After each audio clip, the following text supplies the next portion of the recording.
दफ़ा एक ईसाई बूढ़ी औरत सुल्तान सलाउद्दीन अय्यूबी रहमतुल्लाह अलैह के दरबार में हाजिर हुई और बड़ी अदालत में कहने लगी, सुल्तान मुअज़्ज़म, आप तो बड़े बड़े बादशाहों वजीरों के सामने ये दावा करते हैं कि आप अपनी रियाया का बहुत ख्याल रखते हैं। आपकी सल्तनत में इंसाफ का निज़ाम कायम है, लोगों को बराबर के हुकूक मिलते हैं और उनके हुकूक की हिफाजत की जाती है। क्या आपकी सल्तनत में हमारी इज़्ज़त को महफूज रखना ये आपका फ़र्ज़ नहीं है क्या? ये आप पर फ़र्ज़ नहीं कि आप अपनी सल्तनत में मौजूद बूढ़े और मजबूर लाचार माँ बाप की नौजवान बेटियों की इज़्ज़त को महफूज रख सकें। ये बात सुल्तान सलाउद्दीन अय्यूबी रहमतुल्लाह अलैह ने बूढ़ी औरत की ज़बान से सुनी तो बड़ा हैरान और परेशान हो गया और दिल में कहने लगा, या अल्लाह, मुझे दुश्मन की चाल से महफूज रखना और मुझे किसी बड़े इम्तिहान में न डाल देना। फिर सुल्तान सलाउद्दीन अय्यूबी रहमतुल्लाह अलैह ने उस बूढ़ी औरत को कहा, बताओ तुम्हारे साथ क्या हुआ? तो बूढ़ी औरत कहने लगी, सुल्तान मुअज़्ज़म, मेरा शौहर मेरी बेटी की पैदाइश के चंद दिन बाद ही इस दुनिया से चला गया। मैंने अपनी बेटी की मजदूरी कर कर के परवरिश की और आज जब जवान हुई तो मेरे बड़े भाई ने एक जिम्मेदार के बेटे के साथ मेरी बेटी की शादी की बात की। उस जिम्मेदार ने मेरे भाई को कहा कि अगर तुम्हारी भांजी को मेरा बेटा अपनी आंखों से देख ले और अगर उसको आपकी भांजी पसंद आ गई तो मैं उसे अपने बेटे की शादी ज़रूर करूँगा। वो जिम्मेदार बड़ा नेक और रहमदिल इंसान है, लेकिन बदकिस्मती से मैं और मेरी बेटी उस जिम्मेदार के गांव की तरफ रवाना हुए। हमारे पास कोई सवारी नहीं थी, इसलिए पैदल ही हम दोनों अपना कीमती सामान लेकर उस गांव की तरफ रवाना थे। चलते चलते हमारा गुजर एक जंगल से हुआ। हम सफ़र की वजह से बहुत थक चुकी थी। हम एक दरख्त के नीचे आराम करने के लिए रुक गईं। अचानक 3 आदमियों ने हमें हर तरफ से घेर लिया। उनके हाथों में तलवारें थीं और उनमें से एक नौजवान ने मुझे दरख्त के साथ बांध दिया और बाकी दोनों मेरी बेटी को उठाकर झाड़ियों के पीछे ले गए और उसके साथ ज्यादती करते रहे। मैं चीखती रही, चिल्लाती रही, इसे छोड़ दो, मेरी बेटी की जिंदगी बर्बाद हो जाएगी। सारी जिंदगी मेरी बेटी ने कोई खुशी नहीं देखी, लेकिन उन जालिमों ने मेरी कोई न सुनी और मेरी बेटी की इज्जत को लूट लिया। मेरी बेटी खूबसूरत होने के साथ साथ बहुत खुददार थी। जब मैं अपनी बेटी के पास गई तो उसने उन्हीं 3 आदमियों के खंजर से अपनी गर्दन काट दी और मेरी बेटी वहीं तड़प तड़प कर मर गई और वो जालिम मेरी बेटी को तड़पता देकर वहां से भाग गए। जंगल के साथ एक गांव आबाद था। गांव के 3 आदमी मेरी चीखों पुकार सुनकर 2 आदमी आए तो उन्होंने मेरी बेटी की आखिरी रस्मात अदा करने में मेरी मदद की और इसके बाद उन गांव वालों के साथ अपना मुकदमा लेकर काजी साहब के पास गई और उसे सारी सूरत हाल से आगाह किया। काजी साहब ने मुझसे पूछा कि बताओ तुम्हारे पास कुछ सबूत है? तो मैंने उसे बताया, ये गांव वाले 3 आदमी हैं जिन्होंने यह तूफान देखा, जो तूफान मेरी दुनिया उड़ा के ले गया। तो काजी साहब ने उन तीनों आदमियों से पूछा कि क्या तुमने अपनी आंखों से उन 3 आदमियों को इसकी बेटी के साथ ज्यादती करते देखा? तो उन 3 आदमियों ने कहा, हजूर, जब हम उसकी चीखों पुकार सुनकर गए तो जब हम वहां पहुंचे तो ये बूढ़ी औरत अपने हाथ में खंजर लिए बैठी थी और इसकी बेटी उस वक्त मर चुकी थी। न ही हमने वहां कोई 3 आदमियों को देखा, न ही इसकी बेटी के साथ किसी को ज्यादती करते देखा। काजी साहब ने जब ये बात सुनी तो उसने कहा, जब तक तुम्हारे पास कोई सबूत नहीं, मैं अपना वक्त इस मुकदमे पर बर्बाद नहीं कर सकता। हो सकता है कि वो तुम्हारी बेटी ही ना हो और तुमने कोई चाल चली हो, लिहाजा यहाँ से चली जाओ, वरना मैं तुम्हें उस लड़की के कत्ल के जुर्म में फांसी की सजा दे दूंगा।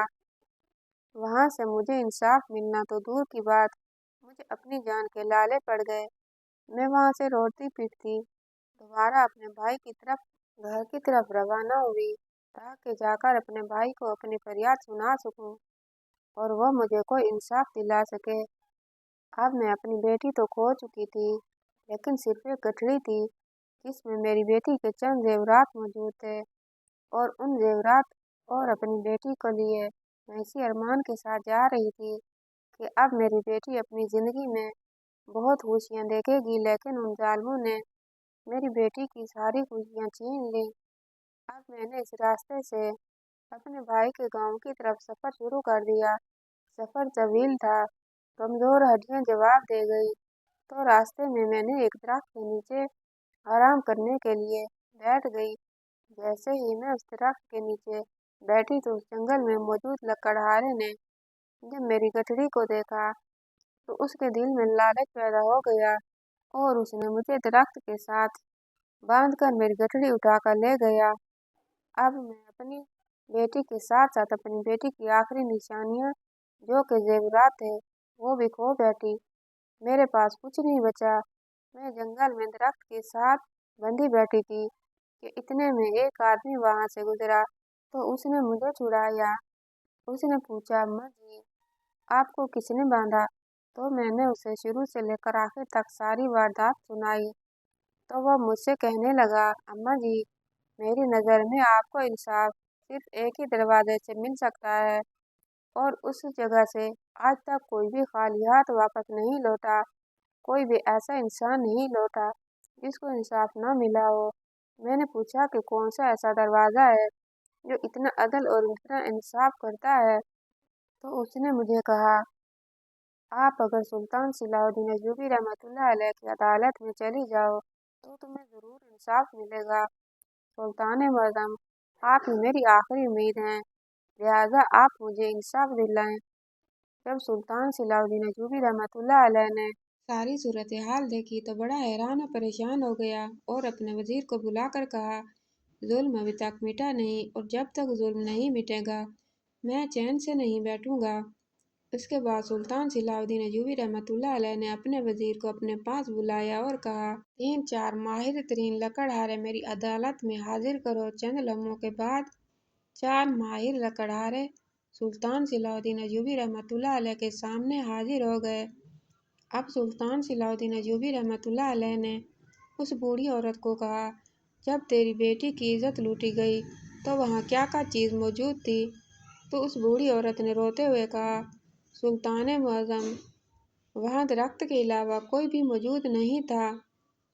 फिर सुल्तान ने पूछा कि जब आपसे गठरी छीनी गई तो उस वक्त कोई और मौजूद था? तो उस बूढ़ी औरत ने कहा, नहीं सुल्तान मुअज़्ज़म, उस वक्त भी सिर्फ दरख्त मौजूद थे, कोई नहीं था। तो सुल्तान सलाहुद्दीन अय्यूबी रहमतुल्लाह अलैह ने उन 4 लकड़हारों को मुखातिब किया, पूरी अदालत में फरमाया कि जाकर उन दोनों दरख्तों को जिसके नीचे इस बूढ़ी औरत की बेटी की इज्जत लूटी गई और जहाँ इस बूढ़ी को बांधकर वो लकड़हारा गठरी ले गया, उन दोनों दरख्तों के टुकड़े टुकड़े कर दो और इसके इतने टुकड़े करो कि अगर हम गिनने लगें तो 1 महीने से भी ज़्यादा लग जाएं। इन चारों लकड़हारों ने उसी वक्त अपनी मंजिल की तरफ रवाना हो गए और जाकर उन दरख्तों को काटना शुरू कर दिया और इतने छोटे छोटे टुकड़े बनाने लगे कि लोग हैरानी से देखने लगे। और ये बात पूरे मिस्र में फैल गई कि एक बूढ़ी औरत की बेटी की इज्जत लूटने पर और इसकी गठरी छीनने पर सुल्तान सलाहुद्दीन अय्यूबी रहमतुल्लाह अलैह ने उन दरख्तों के टुकड़े टुकड़े कर दिए जिनका कोई भी कसूर नहीं था। जब ये बात उस लकड़हारे तक पहुंची तो वह कांपने लगा और सोचने लगा कि सुल्तान ने इन दरख्तों के इतने टुकड़े कर दिए जिनका कोई कसूर नहीं था, और अगर मैं पकड़ा गया तो हमारा क्या हशर करेगा। उधर सुल्तान सलाहुद्दीन अय्यूबी रहमतुल्लाह अलैह ने उस बूढ़ी औरत को कहा, 3 दिन के बाद अदालत में तुम आ जाना, तुम्हें इंसाफ मिल जाएगा। 3 दिन के बाद बूढ़ी औरत अदालत में आई तो सुल्तान सलाहुद्दीन अय्यूबी रहमतुल्लाह अलैह ने तमाम दरबारियों के सामने एक गठड़ी रखी और कहा, क्या यही तुम्हारी गठड़ी है? तो ये देखकर वो औरत बड़ी हैरान हुई और कहने लगी, सुल्तान मुअज़्ज़म, बिल्कुल यही गठड़ी है। अब सुल्तान ने कहा اس کے اندر کا سامان چیک کرو، اس میں کسی چیز کی کمی تو نہیں؟ تو اس بوڑھی عورت نے کہا، نہیں سلطان معظم، اس میں سب کچھ ہے، ایک چیز بھی کم نہیں۔ پھر وہ بوڑھی عورت کہنے لگی، سلطان معظم، آپ نے یہ کیسے تلاش کر لیا؟ حالانکہ میں نے کوئی بھی ایسا ثبوت نہیں دیا جس کی بنیاد پر آپ اس چور کو پکڑ سکتے۔ تو سلطان صلاح الدین ایوبی رحمۃ اللہ علیہ مسکرانے لگا اور کہا، جب میں نے ان درختوں کے ٹکڑے ٹکڑے کرنے کا حکم دیا تو جب اس بات کی خبر اس لکڑہارے پر پہنچی تو وہ خوف سے کانپنے لگا اور سوچنے لگا، سلطان نے اس درخت کے اتنے ٹکڑے کر دیے جس کا کوئی قصور نہیں تھا، اور اگر میں پکڑا جاتا تو میرے کتنے ٹکڑے کرتا۔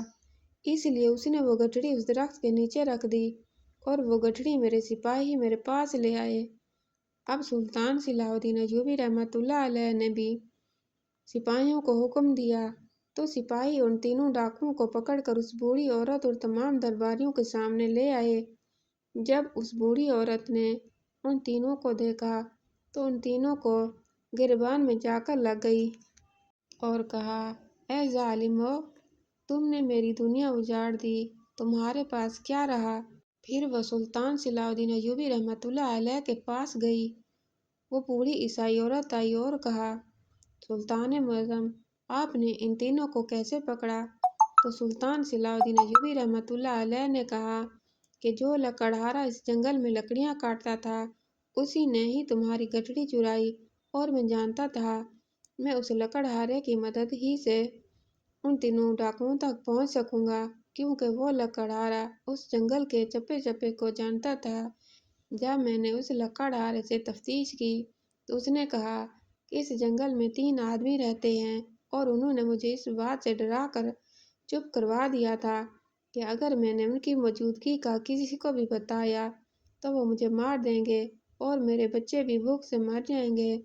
وہی لکڑہارا ہمیں ان تینوں ڈاکوؤں تک لے گیا جو کہ زمین کے نیچے سرنگ کھود کر چھپ گئے تھے۔ اور اس کے بعد سلطان صلاح الدین ایوبی رحمۃ اللہ علیہ نے اس لکڑہارے کو معاف کر دیا اور ان تینوں آدمیوں کو تمام لوگوں کے سامنے سنسار کر دیا، کیونکہ سلطان نے کہا کہ تم نے جو گناہ کیا ہے اس کی کبھی بھی معافی نہیں مل سکتی۔ اور اسی طرح سلطان صلاح الدین ایوبی رحمۃ اللہ علیہ نے ان تینوں کی لاشیں جنگل میں جنگلی جانوروں کے آگے پھینکوا دیں۔ وہ عیسائی عورت سلطان صلاح الدین ایوبی رحمۃ اللہ علیہ کے انصاف اور عقل مندانہ فیصلے کو دیکھ کر اسی وقت اس نے سلطان صلاح الدین ایوبی رحمۃ اللہ علیہ سے کلمہ پڑھ کر مسلمان ہو گئی، اور سلطان کی اس عقل مندی کے فیصلے کی چرچا پورے مصر میں ہونے لگی۔ دوستو، بہت سی روایات میں سلطان صلاح الدین ایوبی رحمۃ اللہ علیہ کی عقل مندی کا یہ واقعہ لکھا جاتا ہے کہ ایک دفعہ ایک آدمی سلطان صلاح الدین ایوبی رحمۃ اللہ علیہ کی عدالت میں حاضر ہوا اور کہنے لگا، سلطان معظم، میں اپنے ایک دوست تاجر سے تجارت کے لالچ میں 1000 سونے کے سکے دیے تاکہ ہم ایک ساتھ مل کر تجارت کریں اور ہمیں زیادہ سے زیادہ منافع ہو، لیکن اچانک میری بیوی کی طبیعت خراب ہو گئی اور میں اس کا علاج کرانے کے لیے دوسرے شہر چلا گیا۔ جب میں اپنی بیوی کا علاج کرا کر واپس آیا تو میں نے اپنے دوست کو کہا، اب وقت آ گیا کہ ہم دونوں مل کر تجارت کریں۔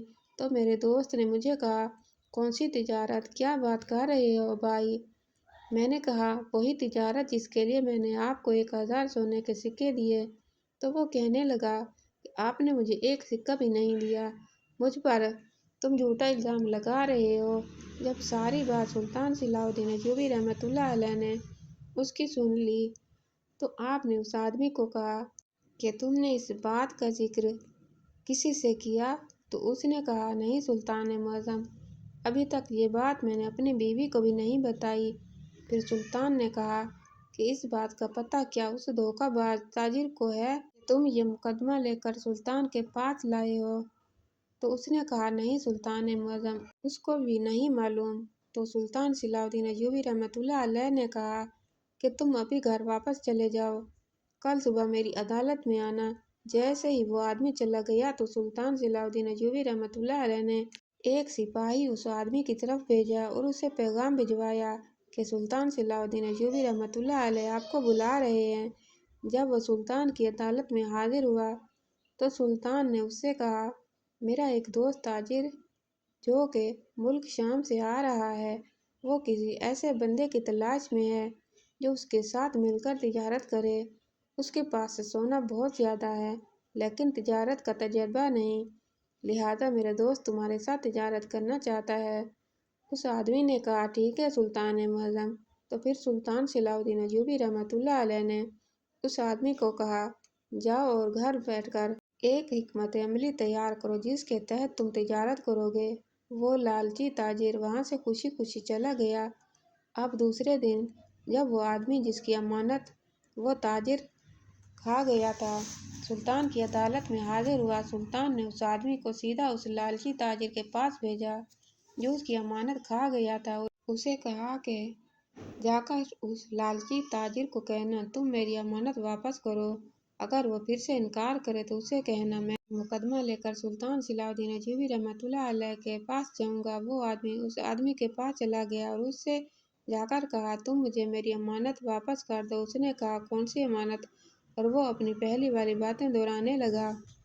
تو پھر اس آدمی نے کہا، میں اپنا مقدمہ لے کر سلطان صلاح الدین ایوبی رحمۃ اللہ علیہ کی عدالت میں جاؤں گا۔ جب یہ بات اس لالچی تاجر نے سنی تو اس کے دل میں خیال آیا کہ اگر یہ مقدمہ لے کر سلطان کے پاس گیا تو سلطان صلاح الدین ایوبی رحمۃ اللہ علیہ کو مجھ پر شک پڑ جائے گا اور سلطان کا دوست جو مجھ سے تجارت کرنا چاہتا ہے وہ بھی ختم ہو جائے گی، لہٰذا جو اس کی امانت ہے اس کے مقابلے میں اس کی تجارت کئی گنا زیادہ ہے، اس لیے اس کو امانت واپس کر دینی چاہیے۔ اور اس آدمی کو 1000 سکے واپس کر دیے۔ اب تیسرے دن وہ لالچی تاجر حکمت عملی بنا کر جب سلطان کی عدالت میں حاضر ہوا تو سلطان صلاح الدین ایوبی رحمۃ اللہ علیہ نے اسی وقت اپنے سپاہیوں کو حکم دیا کہ اس کو زندان میں ڈال کر کوڑے مارے جائیں۔ اور اس طرح سلطان صلاح الدین ایوبی رحمۃ اللہ علیہ نے اپنی عقل مندی سے بغیر تفتیش کے چور کو پکڑ لیا اور مال بھی واپس لوٹا دیا۔ اس آدمی کو اس کے سونے کے سکے بھی واپس مل گئے۔ آج کی ویڈیو آپ کو کیسی لگی کمنٹ باکس میں رائے کا اظہار ضرور کیجیے گا اور ویڈیو کو لائک اور چینل کو سبسکرائب کرنا مت بھولیے گا۔ اللہ حافظ۔